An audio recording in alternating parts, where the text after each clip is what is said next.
దేశాన్ని ప్రేమించడం పిచ్చా? ఒకవేళ పిచ్చి అనుకోండి, ఆ పిచ్చి నిజంగా తృప్తినిస్తున్న పిచ్చి. మీకు దేశం అంటే ప్రేమ ఉందన్నారు కదా, ఇప్పుడు రీసెంట్ గా బంగ్లాదేశ్ లో ఏమైనాయి?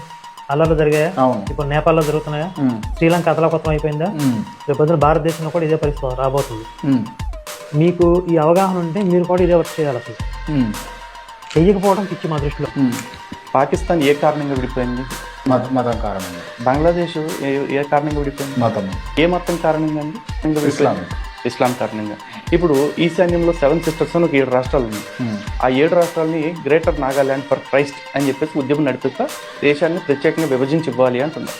అక్కడ ఆ విభజన తీవ్రవాదాన్ని పోషిస్తుంది ఏమతం అండి? క్రిస్టియానిటీ. మరి ఈ 2 మతాలు దేశాన్ని ముక్కలు చేసి ఇంకా చెయ్యాలని చూస్తూ ఉంటే మేము ఈ దేశపు హిందువులుగా ఉంటూ దేశభక్తులు అని చెప్పుకుంటూ దేశాన్ని ప్రేమిస్తున్నాం అని చెప్పుకుంటూ వాళ్ళ పాపానాలు పోతారు. నేను దేశాన్ని ప్రేమిస్తున్నా కాబట్టి నేను ఆ విభజనవాదులను కూడా ప్రేమిస్తాను. ఆ దేశాన్ని 2 ముక్కలు కాదు 200 ముక్కలు